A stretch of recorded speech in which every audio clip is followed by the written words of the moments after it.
Hey guys, just wanted to go over some feral gameplay from raid testing.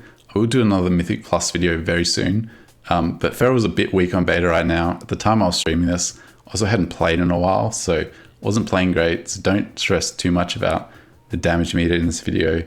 The point of this video is gameplay tips, my own kind of personal theory crafting, and even boss tips. So quickly on talents, this fight occasionally spawns bulk little ads, about 20 or so. They die super quick. Hopefully they're a bit more impactful when this goes live, but otherwise bursty classes will just nuke them in seconds. So on prog, you might play pure single target, although I do think a single point in Primal Wrath is worth because it's one talent point and you can do uncapped AoE and get some free funnel with Apex. But yeah, there's going to be a lot of patterns in your guild, even my guild, that will ruin our funnel. Not worth going rampant ferocity or anything like that. And yeah, you might even play Wildstalker for better single target. But if you do want to do more damage to the ads, it's probably Druid of the Claw because the Primal Wrath talent and also Ravage, Vines and Bursting Growth aren't doing too much to their little ads for Wildstalker because you can't really dot them, you know, with Rake and stuff. And you know, some of Wildstalker's AoE relies on that. But yeah, the little ads, they're not too important. So firstly, Wildstalker gameplay, as I discussed in the previous video, with Strategic Infusion, Opener, Rake, Shred, Brutal Slash to 5 combo points. Then at 5 combo points, Tiger's Fury into Rip into your CDs. You want a 5 combo point finisher in most situations now, especially on your Opener because you want to deplete enough energy so your Tiger's Fury doesn't overcap you. I also Swarm immediately after Rip. It does a lot more periodic damage now, so kind of like using it right after Rip with Tiger's Fury to snapshot it. However, could still be worth kind of casting it before just so you get more GCDs on other things like inside of Berserk. But we'll see, that's probably more a sim question. But yeah, Tiger's Fury, Berserk, same duration when you're playing Tiger's Tenacity. So ideally you want to sync them. Here, I could have Berserked like a second earlier. I don't think you need to necessarily perfectly sync them, but it should be pretty close, like within a second or so.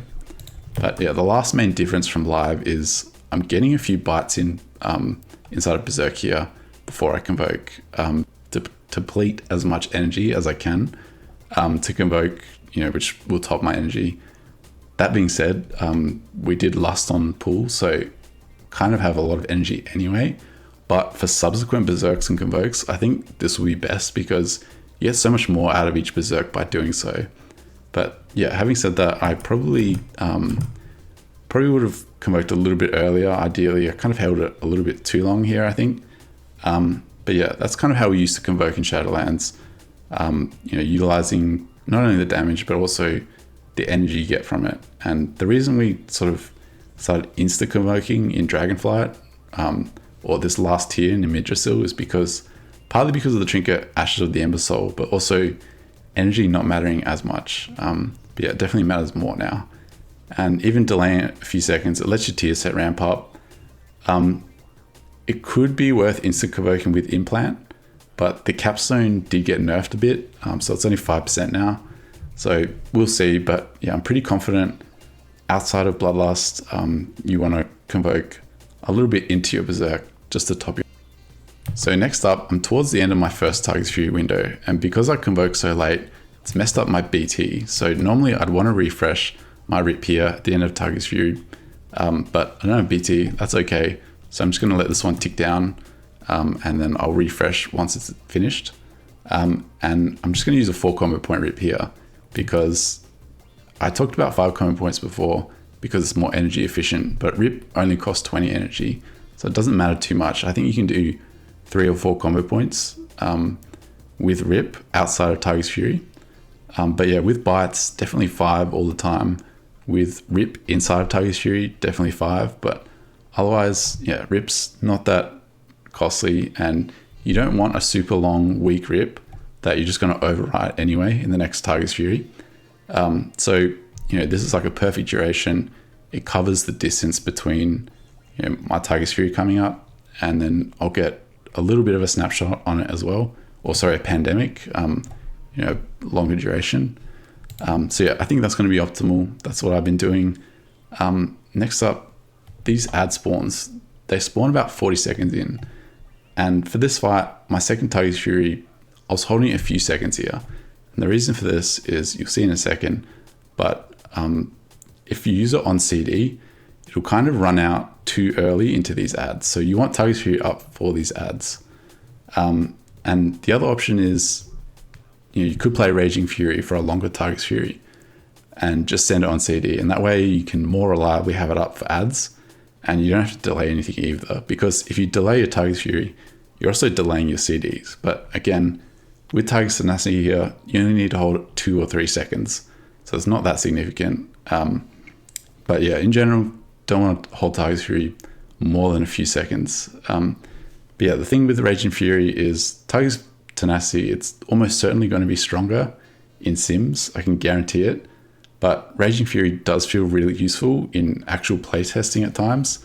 And a fight like this, where if you want to do good on meters, you want Tiger's Fury up for these ads. And yeah, Raging Fury will more reliably give you that.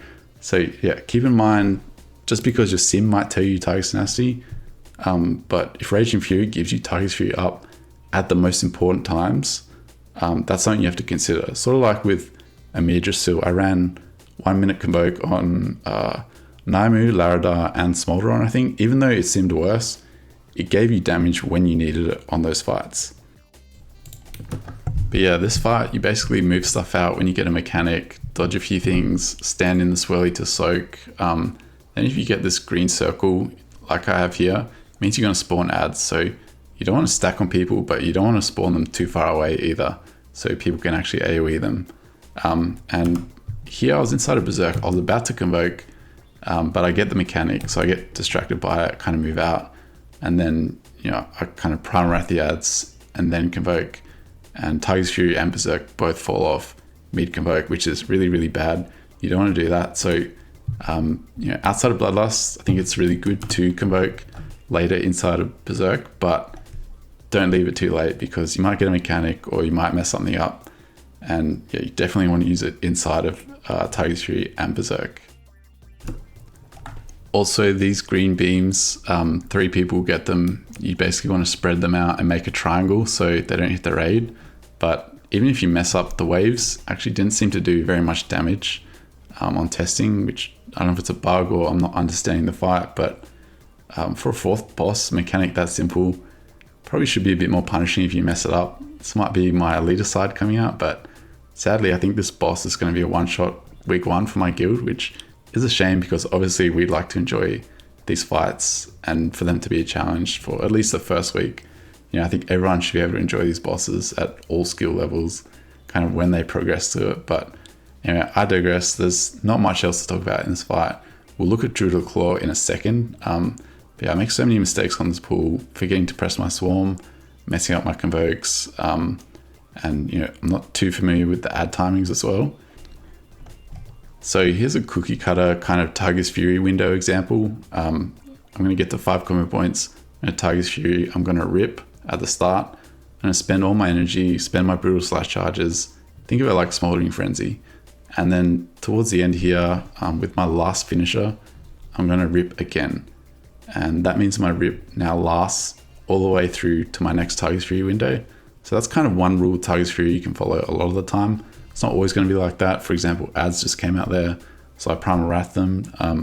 But it is kind of a rule you can follow, cast at the start, cast at the end, and bite in between.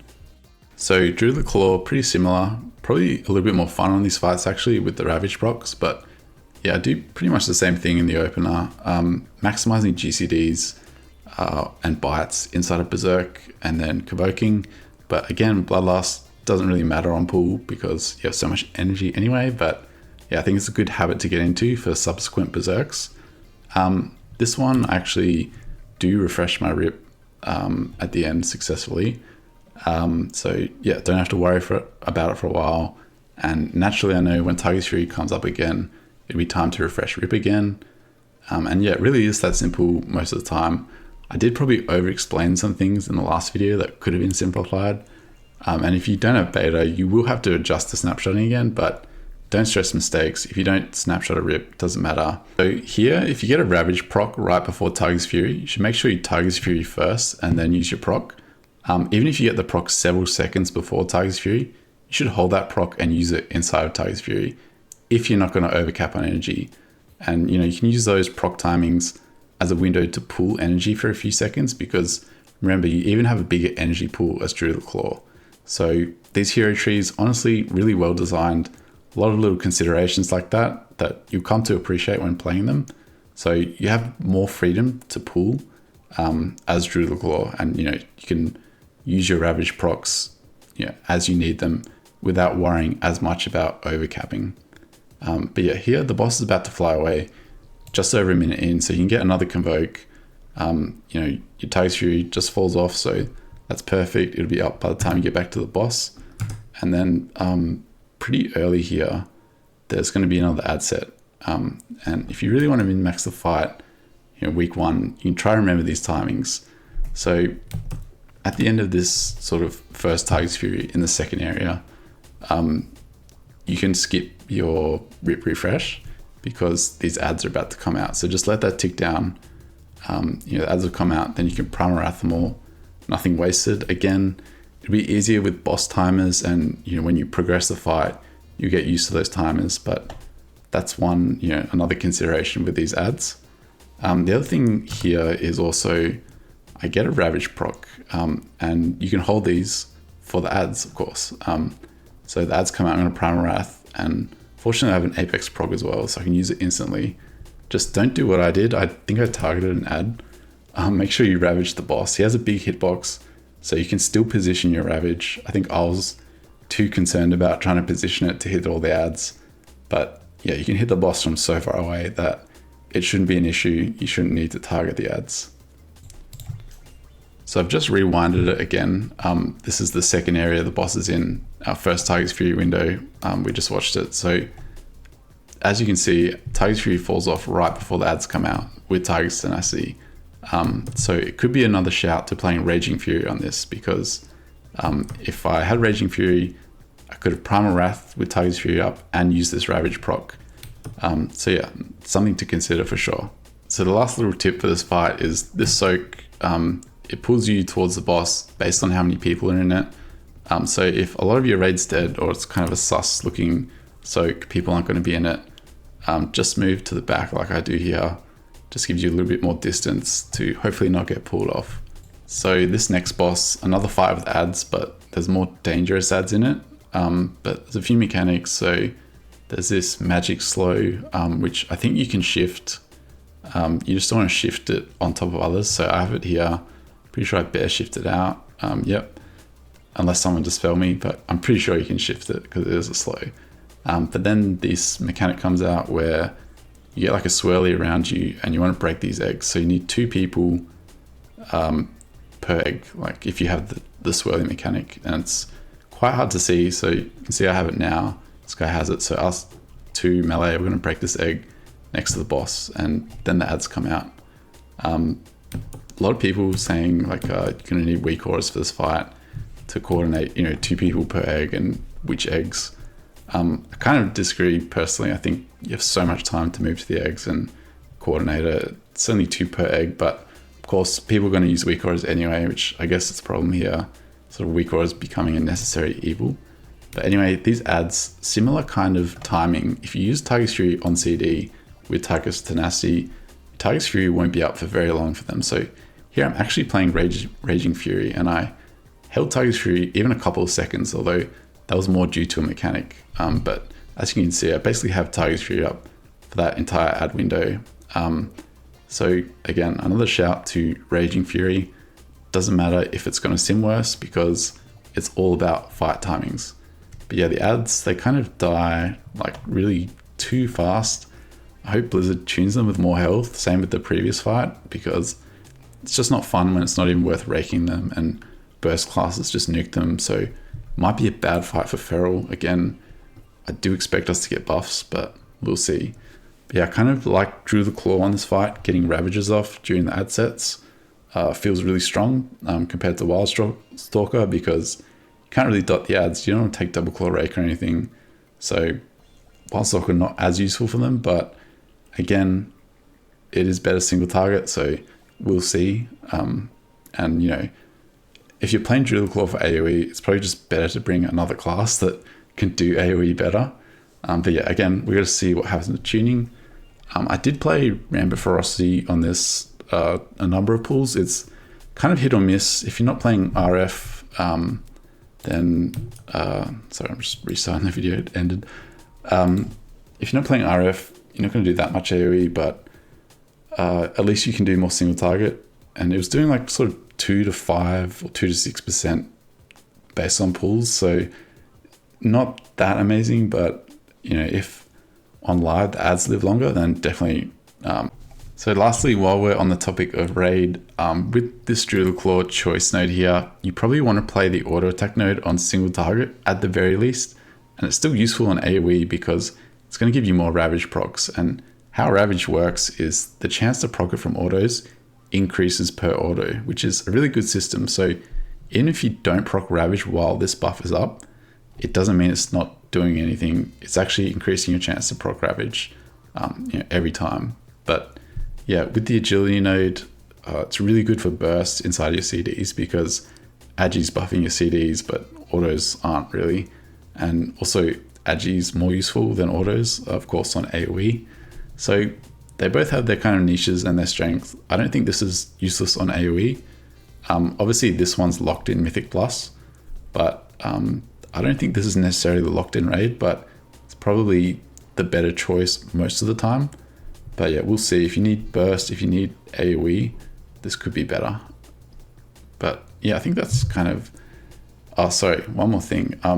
So if you don't want to commit to Rampant Ferocity, like with, if the fight isn't ad heavy enough, Driller Claw is really nice just because you can primal RAS spam with this node and it's still really effective AoE.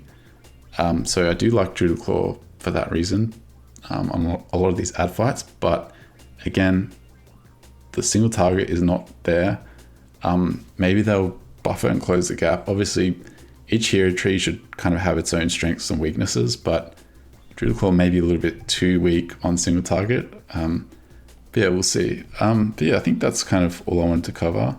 So yeah, look out for the Mythic Plus video soon. And a few other videos as well, actually. I've got a lot of footage I need to use, but hopefully I get time to make them all. But yeah, thanks for watching, guys. See you in the next one.